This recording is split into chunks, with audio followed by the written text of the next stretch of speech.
Halo teman-teman, perkenalkan nama saya Novita Sari Arlin. Pada kesempatan kali ini saya akan mempresentasikan final project data wrangling dan SQL, yaitu eksplorasi dari data OLIS. Nah, untuk database OLIS ini, saya menggunakan database yang sudah disediakan oleh Pacman. Ada 4 objektif yang akan kita coba analisis gitu ya. Yang pertama adalah perusahaan ingin mengetahui kategori produk mana yang paling banyak dipesan di OLIS. Yang kedua, perusahaan ingin mengetahui tren penjualan produk dari kategori produk yang paling banyak dipesan pada objektif sebelumnya. Yang ketiga, perusahaan juga ingin mengetahui distribusi status pemesanan dari tahun ke tahun pada kategori produk yang paling banyak dipesan pada objektif ke-1. Yang keempat, karena dari objektif ketiga, ada beberapa pesanan yang telah masuk ekspedisi, namun tanggal diterima oleh pelanggan ini masih kosong di tahun 2017 dan 2018, maka perusahaan ingin mengetahui apakah keterlambatan pengiriman ini terjadi di lokasi tertentu. Untuk overview dari datanya ini, jadi database OLIS ini terdiri dari 9 buah tabel, dan untuk relasinya bisa teman-teman lihat pada gambar satu ini. Berdasarkan objektif yang akan kita eksplorasi ya, hanya 6 tabel yang akan kita gunakan. Yang pertama ada OLIS product dataset, lalu ada produk kategori name translation, lalu ada OLIS order items dataset, OLIS order dataset, OLIS order customer dataset, dan OLIS sellers dataset.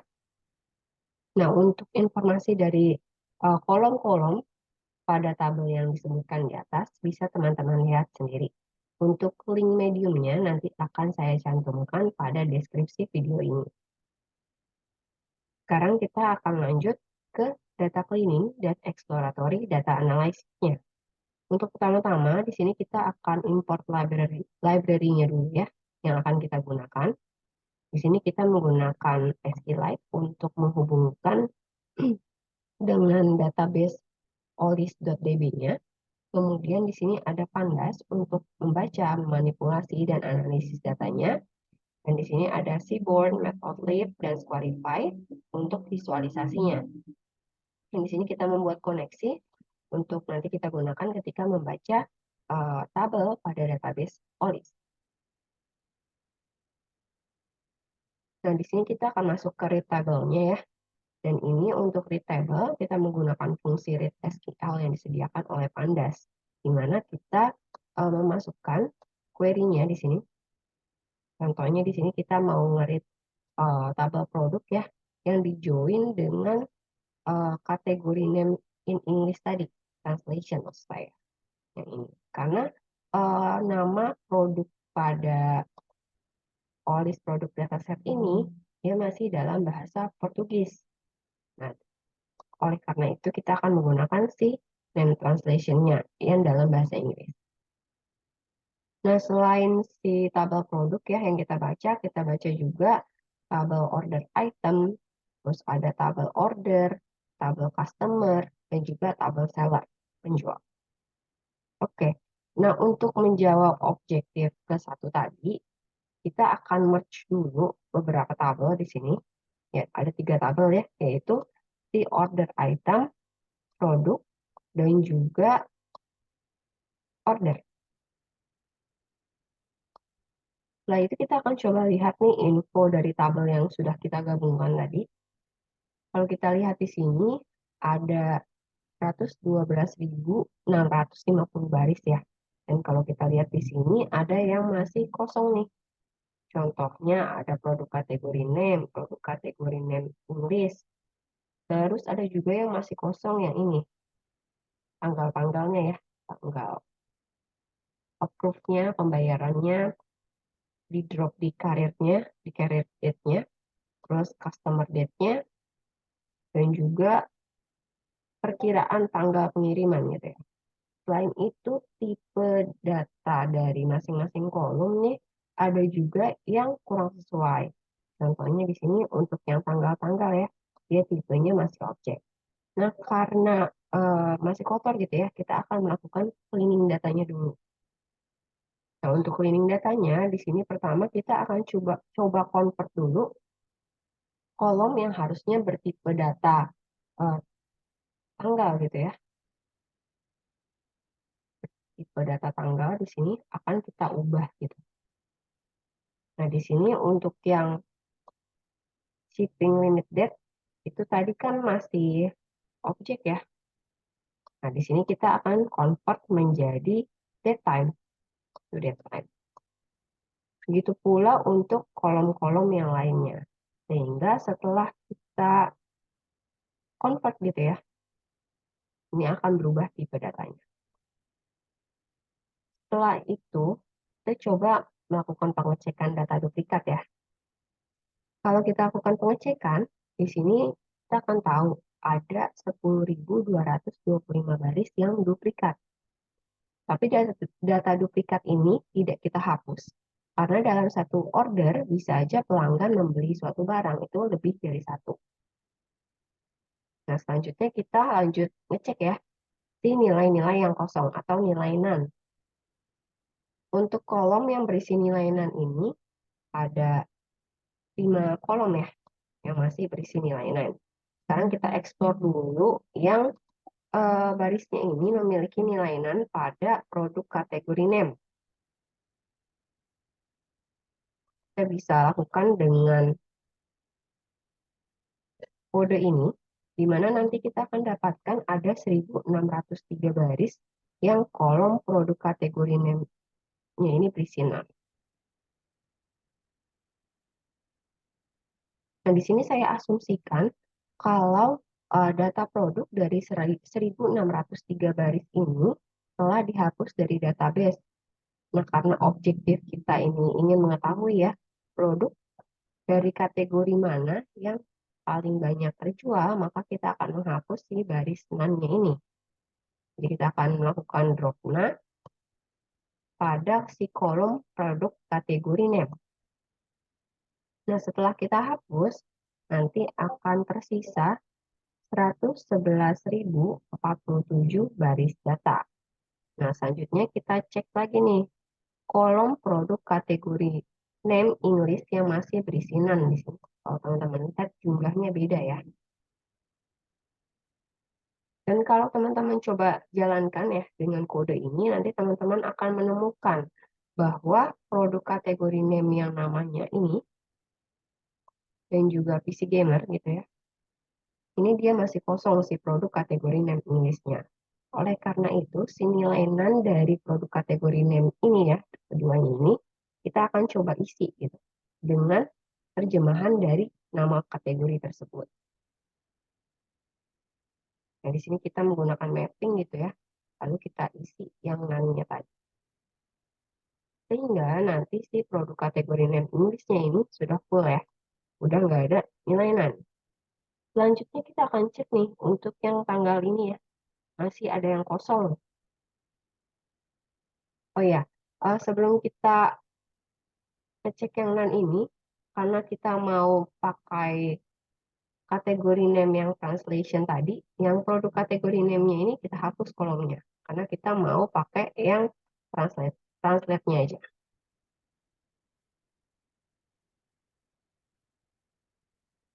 Nah, di sini kita coba cek ya, kalau misalnya si order delivered care date-nya ini none gitu ya. Kalau kita cek di sini ada beberapa order status yang statusnya masih yang udah di cancel gitu ya. Jadi wajar aja kalau misalnya tanggal di drop di ekspedisinya itu kosong karena kan udah di cancel ya. Terus ada juga yang masih processing. Nah, karena status inilah saya memutuskan untuk tidak melakukan pengedropan terhadap data-data ini gitu ya, ataupun mengisinya dengan suatu nilai. Nah, selanjutnya kita akan masuk ke eksplorasi dari masing-masing objektif. Yang pertama, perusahaan ingin mengetahui kategori produk mana yang paling banyak dipesan di ORIS. Nah, untuk melakukan hal tersebut, kita bisa melakukan group by di sini. berdasarkan produk kategori name English-nya, terus kita hitung ya, ada berapa order sih. Nah, dari hasil grouping ini kita coba visualisasikan ya. Kalau kita coba visualisasikan di sini kita akan tahu produk dari kategori bed bath table ini yang paling banyak di order di OLX.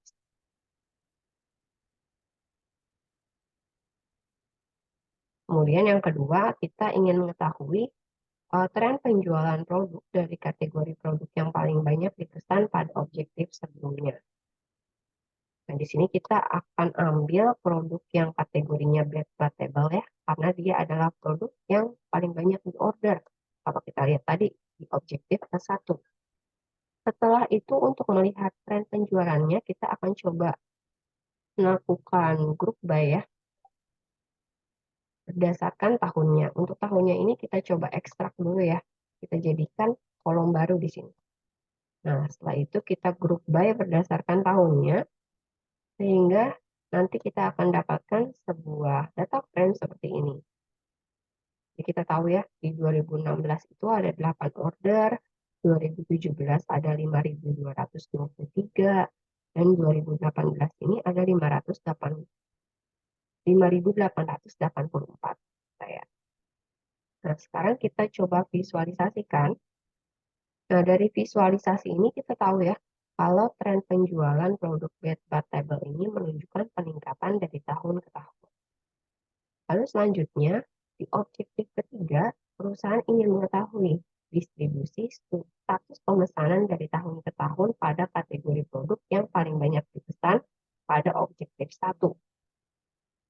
Nah, untuk melakukan hal tersebut, kita akan group by lagi berdasarkan tahun dan juga order statusnya di sini. Terus kita coba pivot ya, sehingga nanti kita akan dapatkan sebuah data frame seperti ini. Nah, dari tahun 2016, di sini kita tahu kalau semua barangnya ini dari 8 pesanan itu sudah terkirim. Lalu di 2017 ada 5.135 pesanan yang berhasil terkirim. Ada 7 pesanan di cancel, 10 pesanan berstatus invoice, terus ada 8 pesanan berstatus processing, dan ada 63 berstatus dikirim gitu ya. Nah, berdasarkan tabel ini, kita jadi tahu kalau pada tahun 2017 dan 2018 ada order-order yang masih berstatus invoice, processing, dan ship. Yang berarti ini belum sukses terkirim atau deliver. Nah, kita akan coba eksplorasi ya data dari masing-masing kolom dan juga statusnya di sini. Untuk yang tahun 2016 semua berstatus deliver ya. Kita coba ambil data yang tahunnya ini 2016. Kalau kita lihat di sini berdasarkan info datanya gitu ya, semua data terisi nih. Berarti nggak ada masalah dengan pengiriman pada tahun 2016 untuk kategori produk ini. Jadi untuk pengiriman di tahun 2016 nampaknya terselesaikan dengan baik. Kemudian kita coba cek untuk yang terkirim pada tahun 2017 di sini.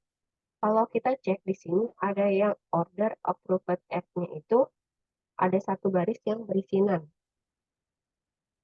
Nah, kalau misalkan kita cek gitu ya, order yang berisinan ini kita coba gabungkan dengan satu tabel, yaitu yang payment gitu ya, yang berisi data mengenai pembayaran suatu order gitu.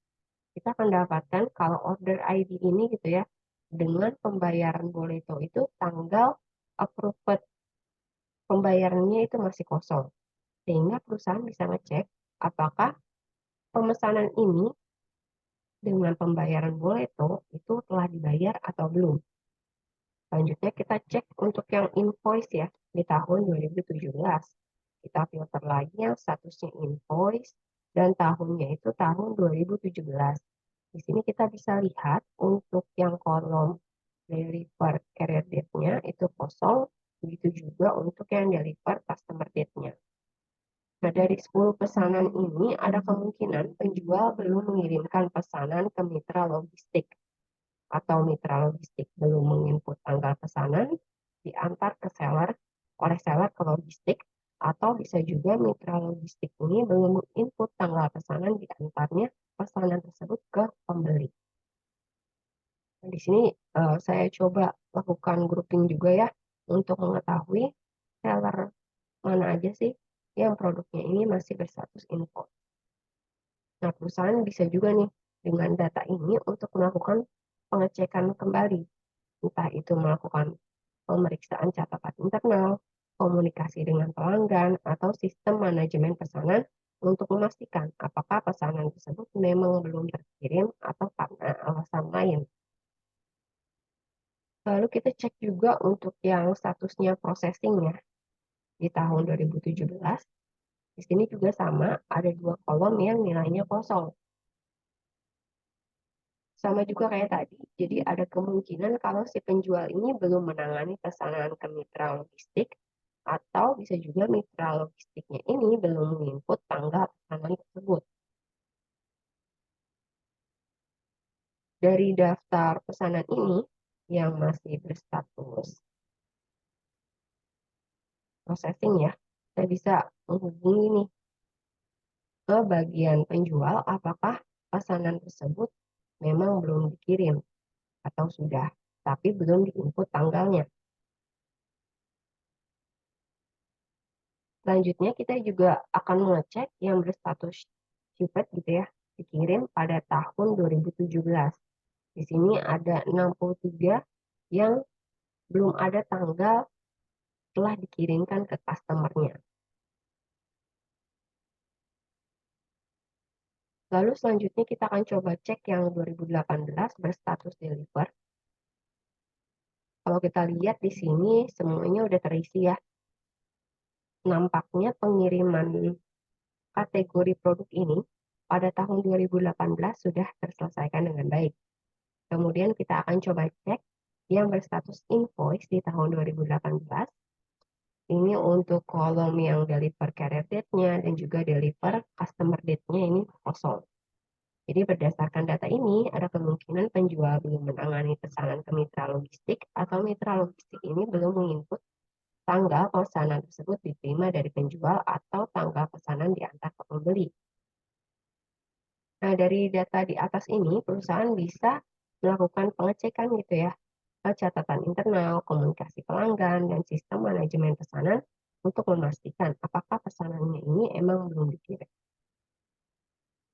Lalu untuk yang berstatus tiket gitu ya, ship pada tahun 2018. Nah, di sini kita tahu ada 56 yang belum ada tanggal pengirimannya. Sehingga nanti si pihak ekspedisi ini bisa melakukan pengecekan apakah betul barang ini memang belum dikirim atau sudah dikirim tapi tidak diinputkan tanggal. Nah, berdasarkan masing-masing status pemesanan dari setiap tahunnya gitu ya, kita bisa melihat ada beberapa transaksi yang belum terselesaikan dengan baik, yang ditandai masih berstatus invoice, processing, atau ship. Padahal sudah lebih dari setahun. Nah, perusahaan bisa melakukan pengecekan data internal terkini atau memperbaharuinya dengan bertanya kepada penjual, kurir, atau pelanggan. Lalu untuk yang pesanan yang statusnya dibatalkan, di sini tidak kita eksplorasi karena ada beberapa faktor yang bisa menyebabkan pelanggan membatalkan pesanan. Misalnya, gagal melakukan pembayaran, barang belum diproses, menemukan barang serupa dengan harga lebih murah, ingin mengubah pesanan, dan lain-lain. Karena banyaknya faktor ini, akan lebih baik jika perusahaan menyediakan sebuah form ya, yang bisa diisi oleh pelanggan ketika membatalkan pesanan pada saat melakukan proses pembatalan. Nah, dari form ini yang berisi pilihan alasan pelanggan ini kita bisa gunakan untuk analisis di kemudian hari. Lalu yang keempat, ini karena kita temukan ya ada beberapa pesanan yang sudah masuk ekspedisi tapi tanggal diterima pelanggannya itu masih kosong di tahun 2017 dan 2018, atau tadi yang berstatus ship gitu ya. Nah, itu perusahaan ingin mengetahui apakah keterlambatan pengiriman kategori produk ini terjadi di lokasi tertentu Nah, untuk menjawab objektif di atas, kita akan coba gabungkan dulu ya yang berstatus ship di tahun 2017 dan 2018. Terus kita akan coba join dengan data pada tabel customer dan juga seller untuk mengetahui uh, lokasi dari penjual dan juga pembelinya. Nah, setelah kita gabungkan, di sini kita bisa lihat ya, nggak ada nilai NaN-nya dan tipe datanya ini sudah sesuai, maka kita akan coba lanjut untuk mengekstrak nih, apakah si penjual dan si pembeli ini berasal dari kota yang sama, lalu kita juga akan melakukan pengecekan apakah mereka berasal dari negara yang sama di sini. Jadi kita akan coba buat kolom baru gitu ya. Dan kolom ini nilainya nanti adalah true atau false. True ketika si pembeli dan penjualnya ada di satu kota atau negara yang sama, dan bernilai false ketika mereka ada di wilayah yang berbeda. Oke, setelah itu kita akan coba cek dulu nih, apakah si penjual dan juga si pembelinya ini berasal dari negara yang sama gitu. Kalau kita lihat di sini, order yang berstatus ship ini kebanyakan berasal dari negara yang berbeda. Not same. Nah, setelah mengetahui hal tersebut, kita akan coba cek nih, ketika si penjual dan pembelinya dari negara yang berbeda. Itu kebanyakan dari negara negara dan kota pembeli yang mana aja sih yang kebanyakan berstatus ship gitu ya. Ini kita coba ambil datanya dulu ya. Yang state-nya ini bernilai false ya, yang berarti beda negara. Terus kita grup by berdasarkan negara dari si customer-nya dan juga kota si customer-nya.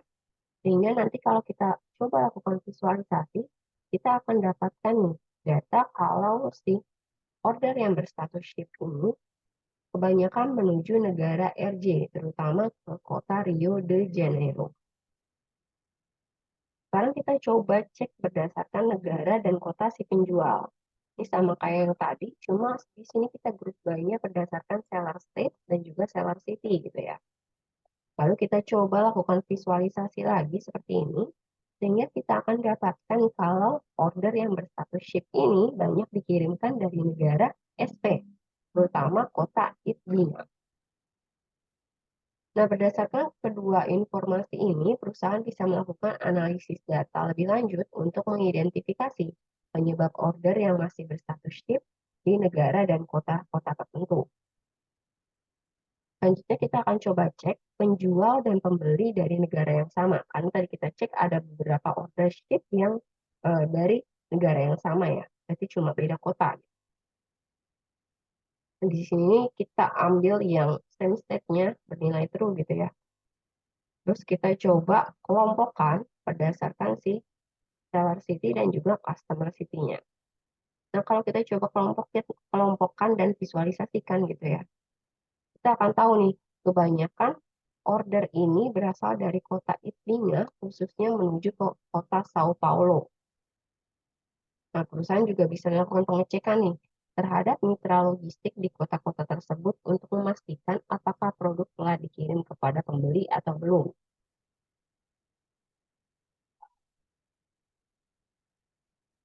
Nah, dari eksplorasi yang sudah kita lakukan gitu ya, kita sudah memperoleh beberapa informasi. Yang pertama, kategori produk Bed Bath Table ini menjadi produk dengan penjualan terbanyak dalam rentang 2016 hingga 2018. Yang kedua, tren penjualan produk Bed Bath Table ini terus meningkat dari tahun ke tahun. Yang ketiga, order pada tahun 2016 secara keseluruhan dapat terselesaikan dengan baik. Lalu ada beberapa order pada tahun 2017 dan 2018 yang juga berhasil dikirimkan pada pembeli. Namun ada beberapa order yang masih berstatus invoice, ship, dan processing. Hal ini menunjukkan adanya kemungkinan pesanan tersebut belum sampai kepada pembeli.